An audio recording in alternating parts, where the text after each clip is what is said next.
Bonjour à tous, on se retrouve aujourd'hui pour une vidéo un peu spéciale. On est le 5 février.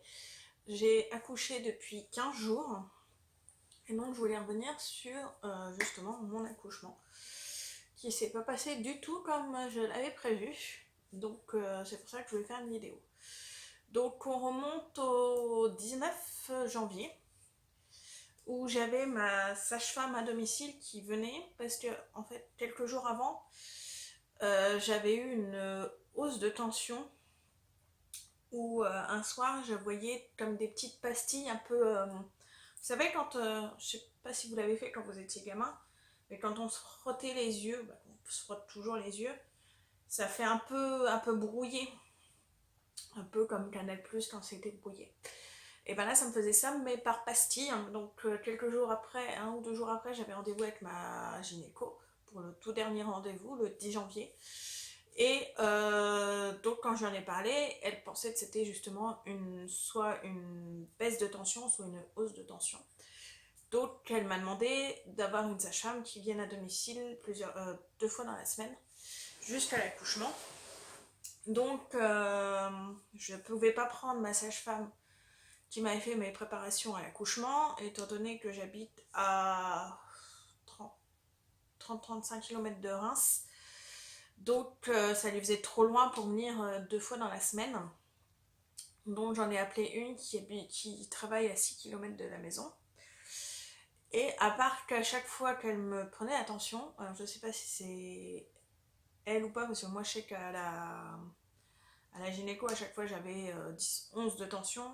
Et là, à chaque fois avec la sage-femme, j'avais 14-15 de tension. À chaque fois, elle me faisait des monitorings, tout se passait bien, le bébé nickel chrome. À part que oui, à chaque fois, j'avais une hausse de tension jusqu'au 19 où elle est venue. Et là, j'avais à ce bras-là 15,9 de tension et à celui-là 17 de tension. Donc, elle a appelé ma gynéco qu'elle n'a pas réussi à avoir. Donc, elle a appelé la maternité pour les prévenir que j'allais arriver. Appeler aussi mon chéri pour qu'il revienne me chercher et qu'on reparte. Et donc, à partir du 19 au soir, je suis restée à la clinique pour vérifier ma tension. Donc, comment vous dire que c'était un peu compliqué pour moi parce que, en plus, ils m'ont fait dormir à la clinique donc le jeudi pour normalement vérifier ma tension, à part qu'ils ne m'ont pas vérifié la tension du tout de la nuit. Donc, j'aurais pu très bien dormir à la maison avec mon chéri. Et puis revenir le lendemain parce qu'en fait, dès le vendredi, ils ont essayé de me déclencher l'accouchement. Donc ils ont un espèce de processus, ils commencent pas directement par l'hormone qu'ils vous mettent en perf, ils commencent par vous mettre une bandelette, si mes souvenirs sont bons, sous le col du l'utérus. Donc on a commencé par ça le vendredi. Donc j'avais des douleurs assez prononcées dans le bas du dos. À part que le problème, c'est que j'avais juste les douleurs, mais pas la dilatation. J'étais à 2 cm de dilatation. Et normalement, quand vous avez 2 cm de dilatation, ou peu importe le nombre de centimètres de dilatation, vous l'avez tout du long du col. À part que moi, je n'avais pas ça, j'avais un col, alors comment le sage-femme appelle ça, le col le col en entonnoir. Donc en fait, j'avais bien deux doigts au début de mon col, mais j'avais plus qu'un doigt possible à passer à la fin de mon col. Donc déjà le vendredi un peu compliqué, parce que finalement ça n'a rien fait, à part les douleurs. Ils m'ont fait quand même essayer la baignoire hyper tard au soir. Parce que mon chéri était déjà parti, donc il devait être plus de 21h quand j'ai testé la baignoire, qui m'a fait quand même du bien, mais comme j'étais toute seule, je me suis fait un peu chier.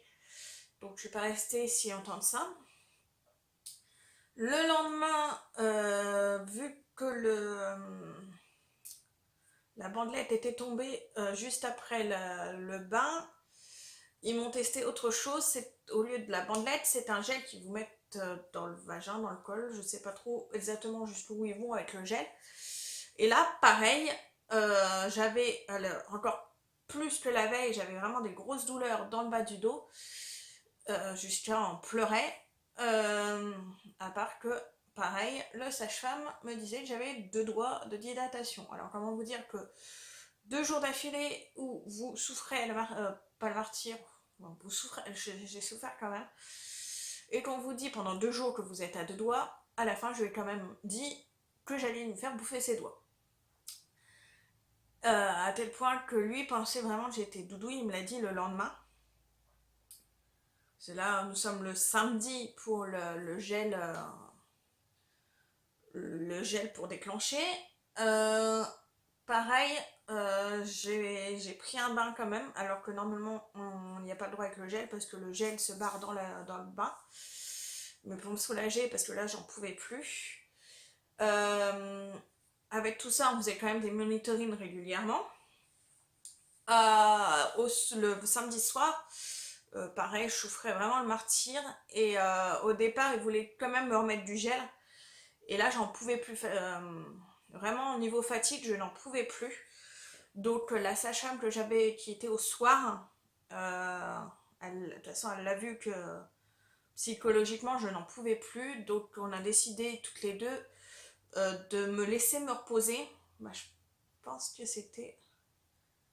De toute façon, j'ai dormi que 4 heures. C'est facile, dans la nuit de samedi à dimanche, j'ai dormi que 4 heures.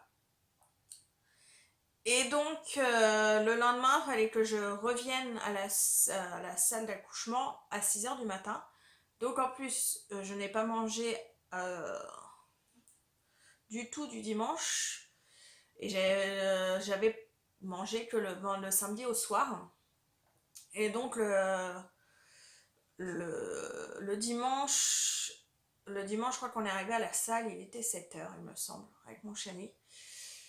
Je me suis quand même pris le temps de prendre une douche. Je crois que je me suis même lavé les cheveux d'ailleurs. Oui, je crois que je me suis lavé les cheveux. Enfin bref, on s'en fout. Donc, on a refait un monitoring avec la prise de tension régulière, où c'est un truc électrique qui se gonfle, où il y a des fois, tu as l'impression que ton bras, il va se couper en deux. Et donc, à 8h30, le sage-femme, parce qu'à chaque fois, la journée, j'avais un homme et la nuit, j'avais une femme, les deux adorables. Donc, à 8h30, il me pose la perf d'hormones, je ne sais plus laquelle. C'est une de deux, mais je ne me rappelle plus le nom. Et doucement, quand même, j'ai apparemment des contractions et ça commence à se dilater doucement. À part qu'en fait, moi, les contractions, je les sentais, mais pas du tout. J'avais pas mal, mais en plus, je ne les sentais pas. Et donc, à peu près à 13h, il revient parce qu'il voulait percer la poche des os. À part que, comme il me pensait douillette, il a voulu que je avoir une péridurale. Alors qu'à la base, je n'en voulais pas du tout. Je voulais que ça soit naturel et sans péridurale. Donc, par voie basse, sans péridurale, le plus naturel possible. Donc, après 2 jours de douleur, tu te dis la péridurale, tant pis pour moi. Donc, il me fait mettre la péridurale. Déjà, l'anesthésiste trouve ça bizarre qu'on me fasse mettre la péridurale alors que je ne sens rien du tout. La pose de la péridurale se passe super bien. Malgré mon dos cambré, l'anesthésiste est ravi de ma position. Il arrive très bien à me poser la péridurale. La péridurale posée, le sage-femme me perce la poche des os vraiment dans la foulée, parce que ouais, je crois que c'est à 1 heure qu'il me l'a percé. Et donc, on laisse tranquillement dilater le col. Donc, juste là, la dilatation se passait bien, 1 cm par heure. Et vers, je crois, 15-16 heures, le problème, c'est qu'en plus, ça ralentissait parce qu'à un moment, je dilatais qu'un demi-centimètre par heure. Enfin bref. Donc, on arrive au changement d'équipe. Donc, j'étais plus, je sais plus à combien, 6-7 peut-être au changement d'équipe. À part que le bébé ne descend toujours pas. Et donc, à 23h, je crois, il y a la gynéco qui passe, qui voit que bébé ne descend pas. Donc, elle me fait mettre dans une position très chelou. Donc, t'es sur le côté, t'as la patte en l'air sur l'étrier, sur le côté, pour pouvoir laisser le bébé descendre. Donc elle me laisse comme ça pendant 1 heure, forcément pas très très agréable comme position. Et donc au bout d'1 heure, je vous rappelle quand même que je suis là-bas depuis 7 heures du matin. Et donc à 23 heures minuit, elle commence à venir me voir en me disant qu'est-ce qu'on fait. Alors comment vous dire qu'à cette heure-là, d'une, ça faisait un moment que je n'avais pas mangé, je n'avais pas bu. Je commençais à en avoir un peu ras-le-bol. Et donc elle te demande qu'est-ce qu'on fait.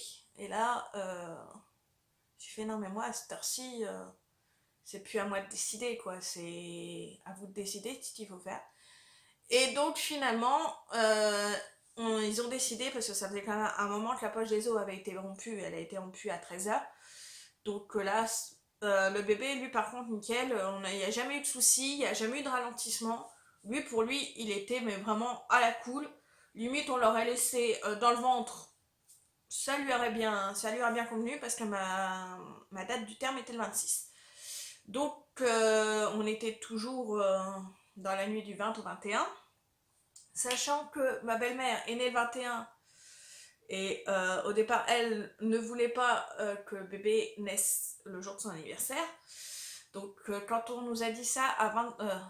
ouais, il était 23h45, je crois. Bah, de toute façon, on s'est bien douté que, de toute façon, peu importe comment il allait sortir, c'était un petit peu mort pour qu'il naisse le 20 et pas le 21. Donc, la décision a été prise de me faire une césarienne. On m'a emmené dans la salle du bloc. Donc ça va, il y avait quand même la sage-femme avec qui je m'entendais bien. On a quand même déconné en m'y emmenant parce que avec sa collègue, elle galérait avec le brancard. Donc on déconnait avec ça et tout. Juste dans la salle d'opération, on déconnait aussi. À part que je pense que j'ai un peu mal réagi aux produits qu'ils vous rajoutent, parce qu'on a la péridurale, mais ils vous rajoutent quand même un produit pour rien sentir. Ou juste des picotements, mais pas avoir mal du tout. Donc on est quand même comme ça. Et là, j'avais la tremblote, mais un truc de dingue. Par contre, franchement, l'équipe nickel. L'anesthésiste au top.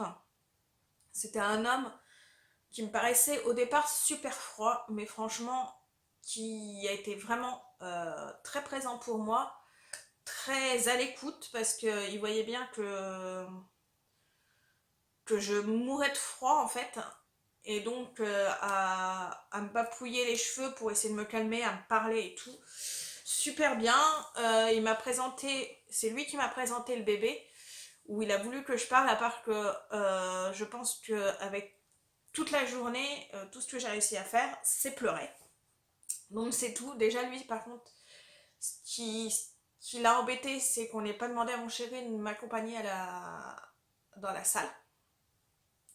Donc il a tout de suite été chercher mon chéri après la délivrance pour, euh, pour lui donner notre bébé, qui est quand même un géant, parce qu'il fait quand même 54 cm pour...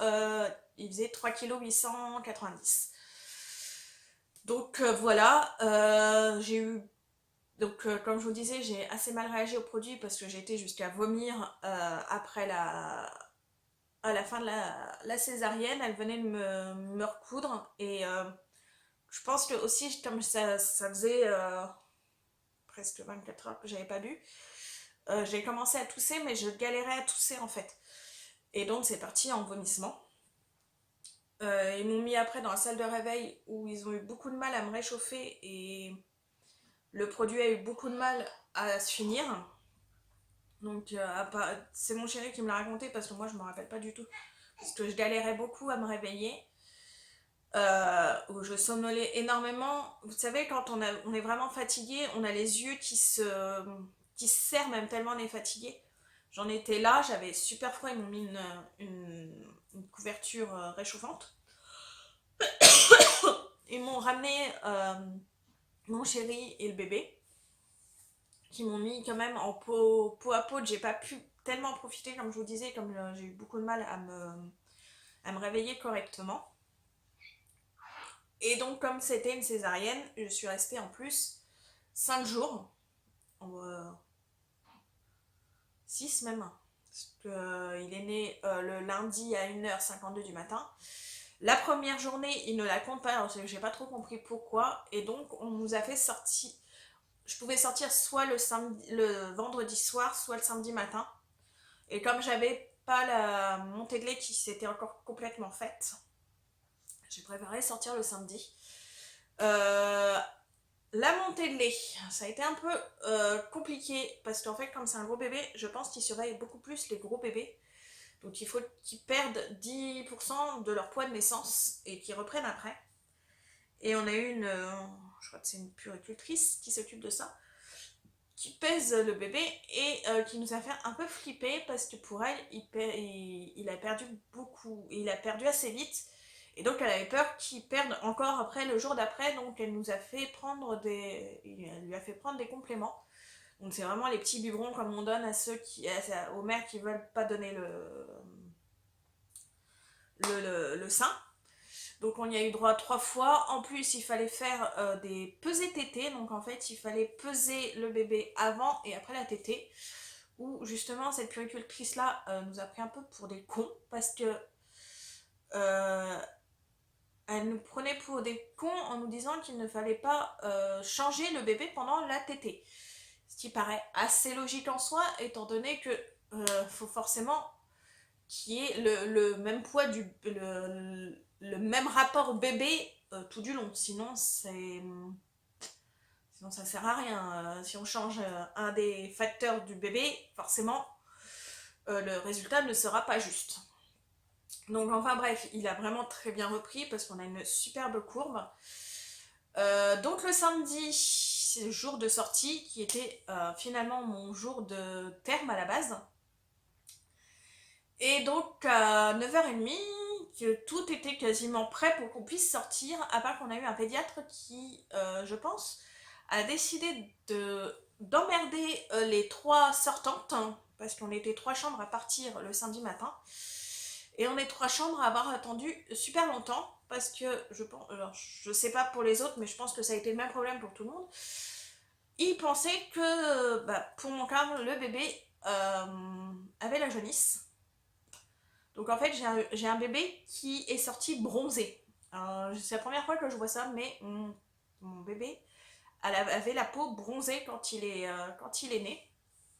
Tout petit peu moins maintenant, mais il a quand même le teint râlé. Et donc je sais pas pourquoi, il a pensé qu'il avait la jaunisse. Donc en fait, ils font des flashs. Ça fait un peu comme certains thermomètres qu'on met sur le front. Ça te fait des flashs pour voir si, un taux particulier, pour voir s'il a la jaunisse. Le taux du flash était très bien, voire même très très bien. À part qu'il a quand même flippé, donc il nous a fait faire une prise de sang. La prise de sang, il lui a fallu déjà une demi-heure pour revenir chercher notre bébé pour lui faire faire. Donc il devait être 10h, 10h30 quand ils nous l'ont ramené pour la prise de sang, sans nous prévenir rien du tout. C'est tout, on a attendu, on a attendu. Moi qui pensais qu'on allait bientôt sortir, tel point que sur le chemin, on pensait même passer à la boulangerie où travaille mon beau-père pour lui faire un coucou avec le bébé. Ou à la limite, il se la pète un petit peu à la boulangerie. Ouais, à part qu'à midi et demi, je sais plus à quelle heure exactement, il rapporte le plateau du midi. Et là, je vois le plateau arriver, je fais oh putain, on n'est pas sorti. Bah oui, on n'est tellement pas sorti qu'à 1h30, je commençais quand même à en avoir marre. Je vous rappelle que je pensais qu'on allait sortir vers 9h30. Donc là, 13h30, ça commence à faire un petit peu long, surtout quand on vous laisse dans la chambre, mais on vous prévient pas en fait. On vous tient pas du tout au courant. Et donc à 13h30, je sonne quand même à la télécommande. Et là, je me fais un petit peu rouspéter par la bonne femme en disant que franchement, on sonne pas pour ça, madame. Ouais, à part que oui, ça fait 4 heures que j'attends. Il y a un moment, j'en ai ras-le-bol. Et donc finalement, ils sont arrivés une demi-heure plus tard pour nous dire que finalement, bah non, notre petit n'avait pas la jaunisse. Donc on est sorti. Faut passer par les bureaux de sortie au rez-de-chaussée. Franchement, jusqu'au bout, jusqu'à rentrer dans la bagnole, j'ai eu peur qu'on nous dise non, non, mais finalement, vous sortez pas. Franchement, j'ai eu une trouille d'enfer. Dès le point que quand mon chéri a démarré la bagnole, j'ai fondu en larmes. Vive les hormones, parce que j'ai eu plusieurs fois des crises de pleurs, surtout le soir quand mon chéri partait, où j'avais l'impression d'être un peu punie. Comme on a une chienne, de toute façon, il n'était pas possible qu'ils dorment à la maison, qu'ils dorment à la maison, mais qu'ils dorment pas avec moi à la clinique. Donc j'avais l'impression d'être une petite fille qu'on punissait pour avoir fait une bêtise et qu'on laissait punie le soir. Vive les hormones. Mais finalement, franchement, qu'est-ce que ça fait du bien de retourner chez soi. Donc mon chéri a repris bah là lundi. Donc hier, ça fait un peu bizarre surtout que Raphaël a décidé de ne pas dormir du tout de l'après-midi jusqu'à 16h. Il a décidé de ne pas dormir et d'être bien dans les bras de maman. Donc comment vous dire, quand vous êtes toute seule, c'est un peu compliqué, surtout quand on a envie de faire pipi. Donc quand ma soeur, ma belle-sœur sont venues voir le petit avec le leur, j'ai été trop contente de pouvoir enfin le poser et d'aller aux toilettes. Enfin bref. Donc voilà comment s'est passé mon accouchement en bref. En bref, plus de 21 minutes, mais bon, c'est pas grave. J'espère que la vidéo vous a plu, que vous avez passé une bonne journée, que vous avez passé une bonne journée, et je vous dis au revoir pour une prochaine vidéo. Au revoir!